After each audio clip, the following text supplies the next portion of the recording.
Por el título del video, tal vez ustedes pueden estar pensando en una criatura que habita en la espesura de los Andes, propio del estudio de la criptozoología, tal vez derivado de la mitología de países de Latinoamérica.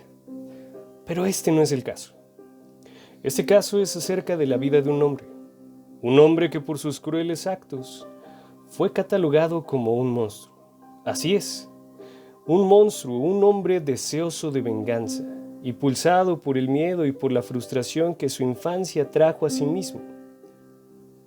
Acompáñenme en este viaje por el sur de América, a conocer la historia de este asesino en serie, cuya reputación es precedida por el asesinato de más de 300 personas. Esto fue declarado ante la prensa por boca del mismo Pedro Alonso, quien mostraba una sonrisa inmutable y parecía estar disfrutando ser el centro de atención. La mayoría de estos casos, niñas entre 8 y 14 años. Yo soy Johnny Wolf y esta es la terrorífica historia.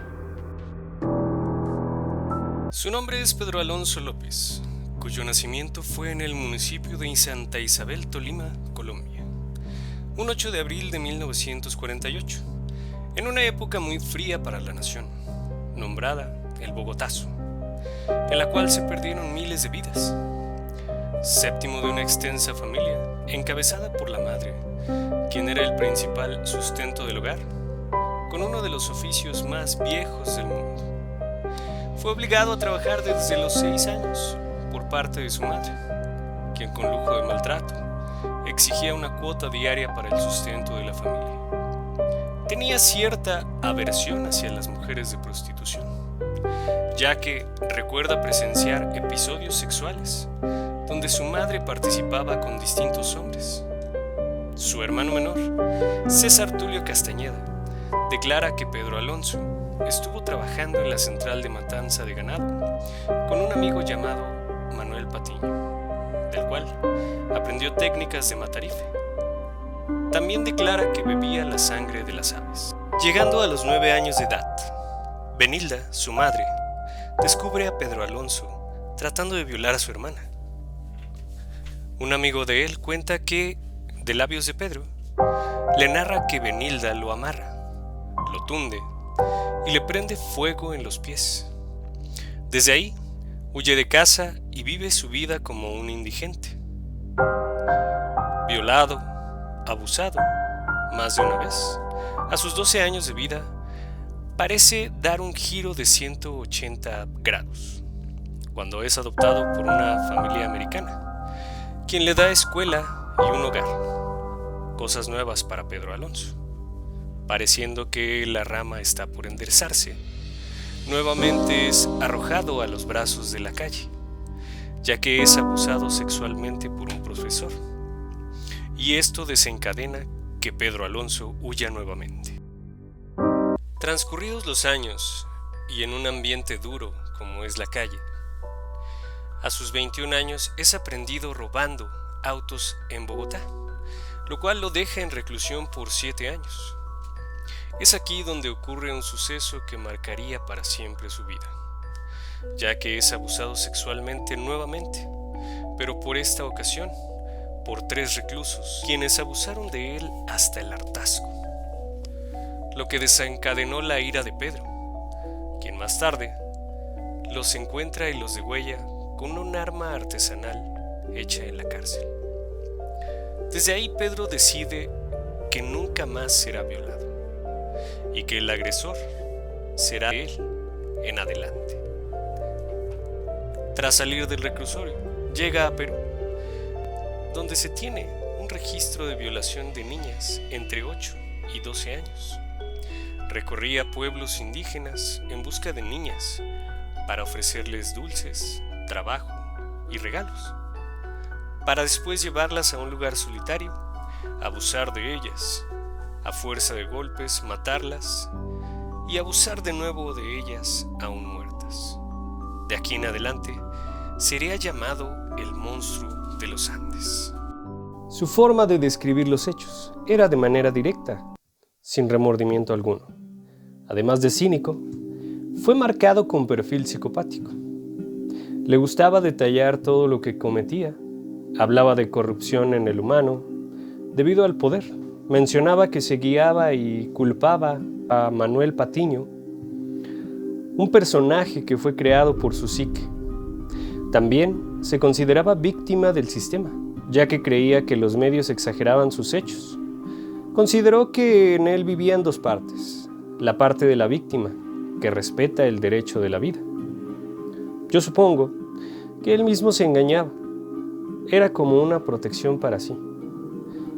Al contrario de Patiño, que era la contraparte, al que él llamaba sucio y depravado, y quien, según él, cometía los actos que su contraparte, la víctima, no cometería en su vida. Además, él era consciente de que Patiño, su contraparte, estaba en su mente. Los casos más sonados de sus víctimas son Flora Alba Sánchez, Ivanova Jacome Garzón y Mary Arias, de quien recuerda cada momento de su crimen y narra con lujo de detalle las acciones y las palabras que recuerda de cada una de las niñas. Carlina Ramón fue la razón de la captura de Pedro, quien en Ecuador, en 1980, fue en busca de su hija, Margot Alicia Reynoso, quien no aparecía, así que con el apoyo de otros locatarios del mercado, emprendieron la búsqueda y la captura del monstruo de los Andes. En un principio, después de su captura, Pedro Alonso López estaba muy reacio a hablar y confesar sus crímenes. Y es aquí donde entra en escena un sacerdote de nombre Córdoba Gudiño, con el que pudo hablar por toda una noche, y de quien estaría dando una de sus declaraciones más impactantes a la prensa, la cual fue: no puedo soportar un minuto más. Me ha confesado actos tan repulsivos, tan violentos, tan bestiales, que me negué a seguir oyendo. Es interrogado en varias ocasiones y confiesa haber sido partícipe en 300 homicidios, con el mismo modus operandi, el cual era extraer a las niñas de raza indígena. En sus palabras: elegía a mis muñequitas, pobres, porque los pobres no son vengativos. Con promesas de darles regalos o dulces, abusaba de ellas y después las estrangulaba. En algunas ocasiones volvía a abusar de los cuerpos ya sin vida y permanecía dormido a su lado por varias horas. Le fueron imputados 45 asesinatos y violaciones de niñas entre 6 y 12 años, comprobables.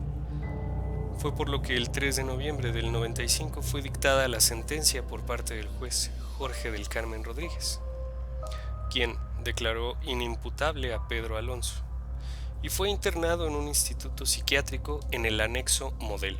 Tras 4 años de tratamiento, fue declarado sano y puesto en libertad, a pesar de las negativas de la población, los medios de comunicación y los familiares de las víctimas, quienes amenazaron con asesinarlo si fuera declarado en libertad, cosa que quizás fuera cierta, ya que jamás se volvió a saber de su paradero.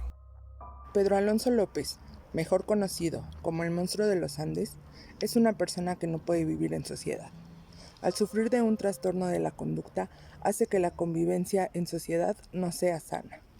El hecho de haber pertenecido a una familia numerosa, en donde su madre prostituta no le importaba tener relaciones sexuales con diversos hombres delante de él y de sus hermanos, el hecho de haber ejercido constante violencia, ya que lo golpeaba cada vez que era posible, haberlo corrido de su casa a los 9 años de edad por haber intentado violar a su hermana, hicieron que Pedro desarrollara este trastorno. Los múltiples abusos que él sufrió a lo largo de su infancia, el hecho de que cada una de las personas que se acercaba a él querían solamente lastimarlo desde su perspectiva, hicieron que él decidiera ser ya no una víctima, sino ahora ser el que lastimara a los demás. El monstruo de los Andes fue desarrollando poco a poco la falta de empatía, la despreocupación por la seguridad y por los sentimientos de los demás, además de el quebrantamiento constante de las reglas y obligaciones sociales. Esto hicieron que el monstruo de los Andes, Pedro Alonso López, se convirtiera en un psicópata. Debido a los factores que se han mencionado a lo largo de este video, podemos concluir que él ya no podía ser rehabilitado socialmente. Él ya no podía vivir en sociedad.